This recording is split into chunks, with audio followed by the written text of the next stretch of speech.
A partir de estos momentos, nos enlazamos con las regiones del país a través de Conexión Perú. Te informamos y te acercamos al Perú. Con don Óscar Mendoza, él es el ex decano del Colegio de Economistas de Cajamarca, expresidente de la Cámara de Comercio y la Producción de Cajamarca. Don Óscar, qué gusto saludarlo, muy amable, qué gusto, buenas tardes. Buenas tardes, don José. Un gusto saludarlo también nuevamente y estar dispuesto un poco a las preguntas e inquietudes a partir de este informe que ha publicado el Instituto Nacional de Estadística e Informática. ¿Cómo analiza este informe, no? Hay un aumento de pobreza muy preocupante y esto tiene que ver naturalmente con el crecimiento del país, pero también con la focalización de los gobiernos subnacionales y el gobierno nacional para la lucha contra la pobreza, ¿no? ¿Cómo interpreta usted estas cifras presentadas ayer por INEGI? Bien, a ver, es importante darle un marco teórico al análisis de la pobreza en general en el mundo, específicamente en el país. Dos son los componentes importantes que ayudan a la reducción de la pobreza en el mundo, y eso ya ha sido comprobado de una manera u otra por varios economistas que han analizado este tema, la misma Esther Duflo, Andrés Baderjee, está Martín Ravalión, que falleció recientemente, que son, digamos, muchas las personas que han trabajado el tema de la pobreza. Estos dos componentes son, en el corto plazo funciona mucho el crecimiento económico. Es algo en lo que en el Perú nos hemos concentrado bastante, y es clave que los años de bonanza que hemos tenido han contribuido a esa reducción importante de la pobreza.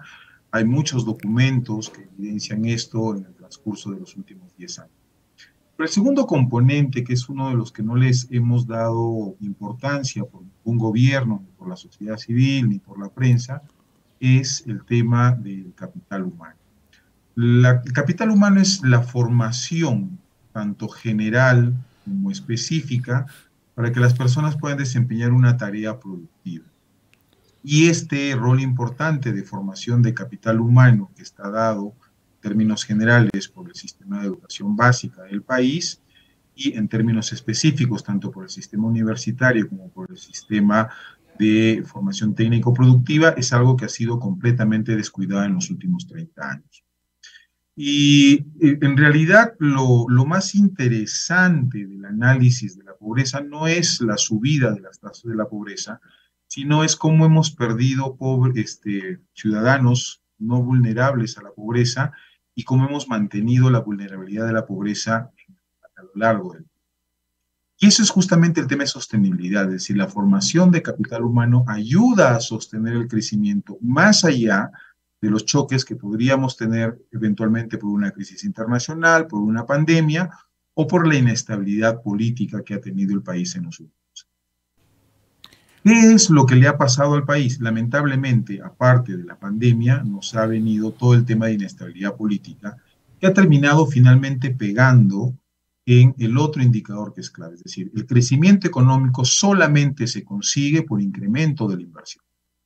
Y la cifra que dio el Banco Central, que es como pronóstico a inicios del año 2022 y confirmada al cierre del año 2022, es que no creció la inversión en el Perú, y como consecuencia, si no crece la inversión, va a aumentar la pobreza. Es decir, lo que hemos visto es una consecuencia de este fenómeno de corto plazo de no crecimiento de la inversión, pero que ha sido magnificado porque tampoco le hemos prestado interés al otro componente, que es la acumulación de capital.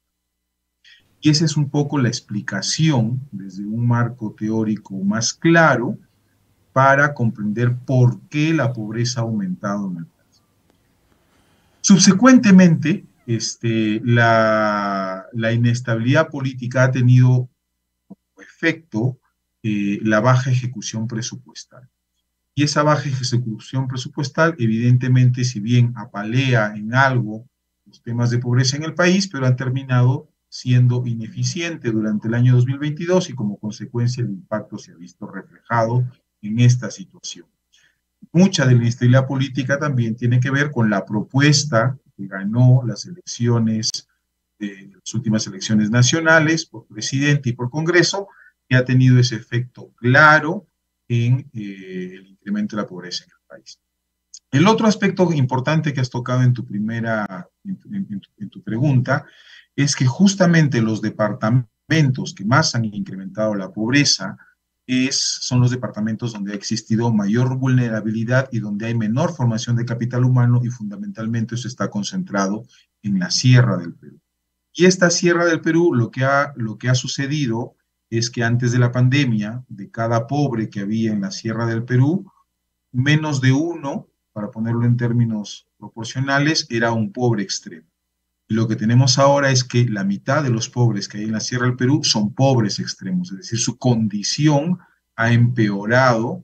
¿Por qué? Porque son los que están menos articulados al mercado, los que menos posibilidades de acumulación de capital tienen, los que menos posibilidades de formación de capital humano acceden, etcétera, etcétera, etcétera. Esto refleja este marco teórico que te explico, que ha sido demostrado por varios economistas a nivel internacional, es el que explica fundamentalmente las razones por las cuales ha subido la pobreza en el Perú. El otro tema, señor Mendoza, es que, de acuerdo a las propias proyecciones del Banco Central de Reserva y las proyecciones de instituciones, ¿no?, que hacen perspectiva económica, este año también nuestro nivel de crecimiento no es el más óptimo, ¿no? El Banco Central proyecta 3% de crecimiento anualizado. Otras instituciones señalan que vamos a estar por debajo del 3%, 2.5%, 2.3%, ¿no? Si no tenemos crecimiento, en definitiva va a ser muy complicado para hacer una acción mucho más fuerte, mucho más sólida en términos económicos frente a la pobreza, ¿no? Y si a eso se suma lo que usted ha mencionado hace unos instantes, ¿no?, la poca capacidad de gestión, la poca capacidad de gasto, la poca capacidad de focalizar este gasto, ¿no? Entonces, ¿qué va a ocurrir si no tenemos un crecimiento más allá del esperado, no tenemos un nivel de inversión que sea el más óptimo para el país, captar más inversiones, generación de empleo de calidad, mejor nivel de ingresos? ¿Qué va a ocurrir si esto se mantiene así, en el estatus económico actual?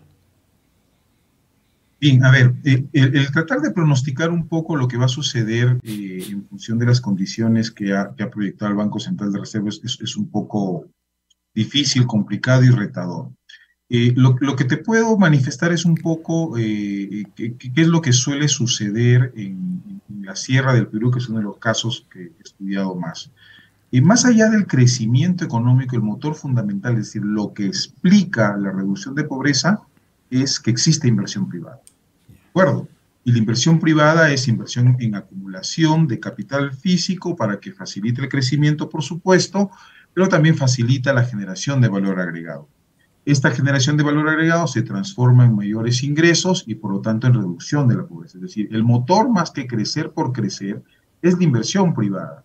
Porque una de las interpretaciones que he estado escuchando a varios expertos con los cuales discrepo es que el Estado, el gobierno, tendría que mejorar su gasto público. No, eso no reduce pobreza en el país. Hay un montón de estudios economistas, que han demostrado que la inversión pública no reduce pobreza. O sea, es más, en la Sierra del Perú la inversión pública tiene un efecto de sustitución con la inversión privada.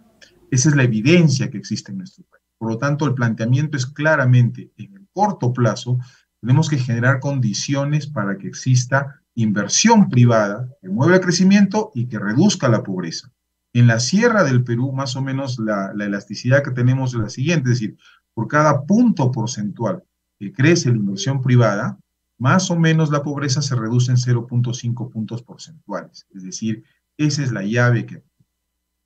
Pero el otro tema, y que es bueno tomar la reflexión, es que esto no es sostenible porque solamente estamos utilizando, como se dice, una de las turbinas de las dos que tiene un avión. Y la segunda turbina, que es la que te da sostenibilidad en la reducción de la pobreza, es la formación de capital humano. Y eso es un aspecto que se ha descuidado en todo sentido tanto por los gobiernos nacionales como por los gobiernos departamentales o regionales, como le llamamos en el país, y los gobiernos locales.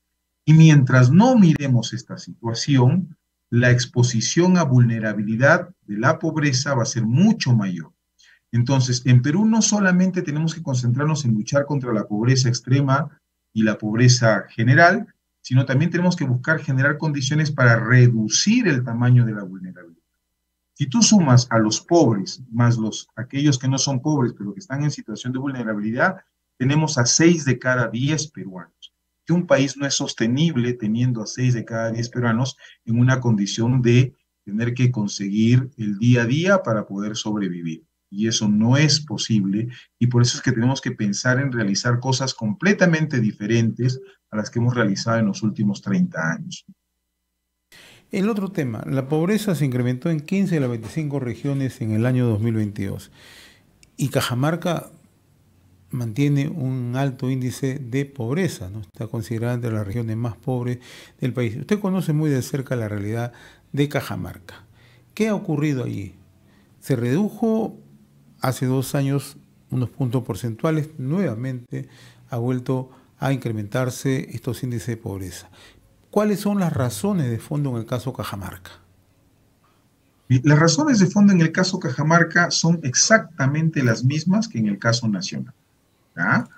¿Por qué razón? A ver, Cajamarca tiene además un proceso prácticamente de desinversión, es decir, hay muchos de la acumulación de capital físico que ha tenido la región Cajamarca o el departamento de Cajamarca, que está depreciándose porque los proyectos están llegando a su madurez o que se están mudando a otras regiones porque la región ya no tiene las condiciones para hacer. Es decir, hay una reducción de la inversión privada, que como te mencioné, es además el motor principal que en el corto plazo facilita la reducción de la pobreza. Pero adicionalmente Cajamarca no ha cambiado nada, casi nada de su historia en los últimos 30 años. Es decir, seguimos teniendo casi 9 de 10 cajamarquinos con menos de secundaria completa. Y eso estamos en una situación complicada, no se le ha dado prioridad y esa es la razón por la cual ante condiciones que terminan afectando todo el entorno económico como pandemia, recesión internacional, crisis logística internacional y riesgo político, termina impactando mucho más a alguien que en una región que es completamente sensible a estos aspectos. Y adicionalmente hemos tenido, para nuestra mala suerte, la presencia de autoridades regionales y departamentales que han subejecutado los presupuestos que han tenido, que no han podido concluir con proyectos que estaban complicados, o sea, se sigue manteniendo la principal inversión del gobierno regional, por ejemplo, está en carreteras, y eso se sigue manteniendo hace 8 años y no se terminan de destrabar estos temas que hacen que Cajamarca sea mucho más vulnerable. Mantiene el segundo puesto como región más pobre en términos generales, pero lamentablemente ha vuelto a ser la región más pobre en términos de pobreza. Sí, te mencionaba que en la Sierra del Perú, con la condición actual de cada 10 pobres, 5 son extremos. En el caso de Cajamarca tenemos casi 6,5 que son extremos. Y eso también tiene un reflejo importante, que es el tema de la alta ruralidad.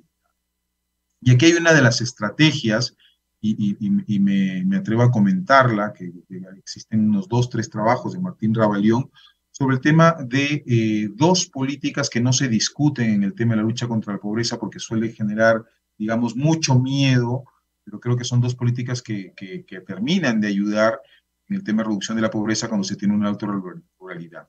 Uno, son políticas orientadas a la consolidación de la propiedad. ¿Qué significa?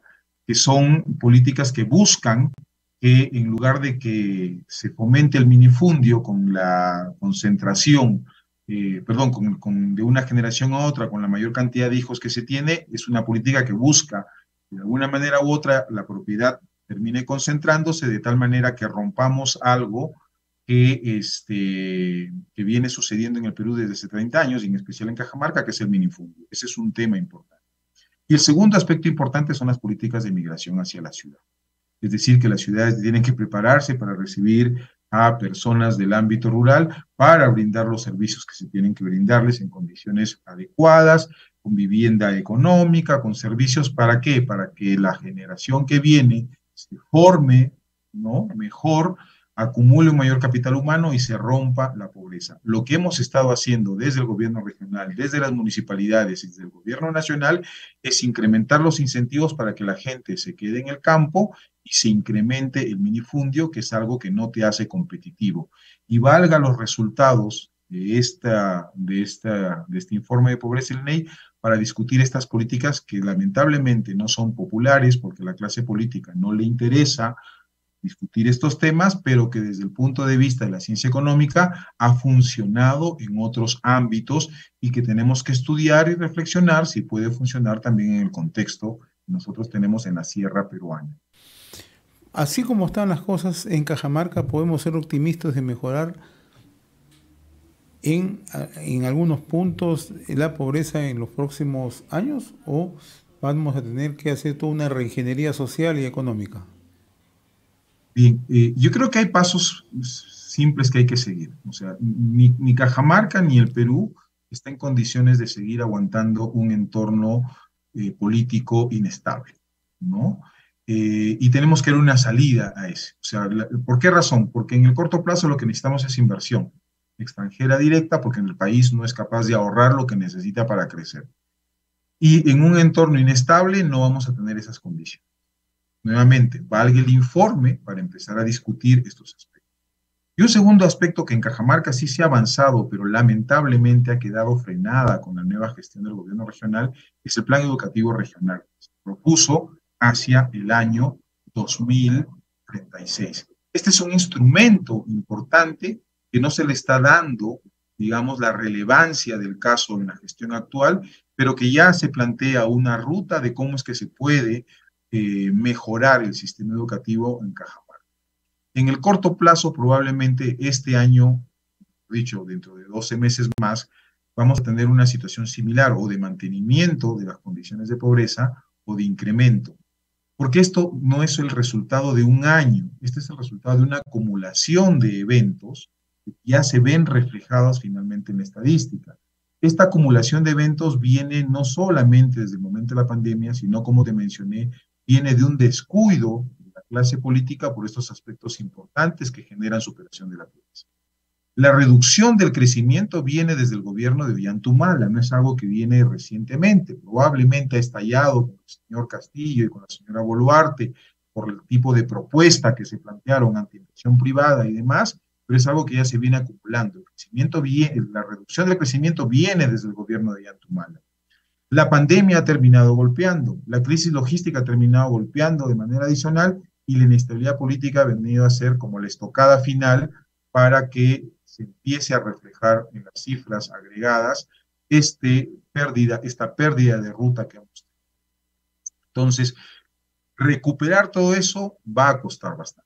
Va a costar bastante, no es de corto plazo. Me gustaría decirle a los ciudadanos que esto se puede resolver en 1 o 2 años, no es así, necesita una visión de largo plazo y por eso vuelvo a retomar el tema, o sea, invitarle al gobernador regional que utilice expertos adecuados para poder sacar la política educativa regional, para poder plantear cómo hacemos una recuperación económica, porque tenemos que ser conscientes que además necesitamos que el país tenga superávit para poder tener mejores condiciones hacia el futuro. Y lamentablemente el país ya tiene un déficit importante que nos va a costar salir porque además no hay crecimiento y necesariamente tenemos que hacer ese ajuste. O sea, el tema de la pobreza creo que está reflejando una situación de carencia importante de una buena administración pública de la economía y los temas sociales en el país que se ha descuidado lamentablemente por estas discusiones políticas que no nos ha llevado a nada en los últimos 6 años. Mendoza, como siempre, muy reconocido por esta comunicación a través de Conexión Perú en RCR, Red de Comunicación Regional. Siempre es grato conversar con usted, muy amable. Muchísimas gracias, don José. Buenas tardes, un buen fin de semana y aprovechar para dar un saludo a todas las madres este próximo domingo. Gracias. Conversábamos con el señor Oscar Mendoza, exdecano del Colegio de Economistas en Cajamarca, expresidente de la Cámara de Comercio y la Producción de Cajamarca. Hemos presentado Conexión Perú. Mañana retornamos para seguir informando y acercándote al Perú a través de Conexión Perú.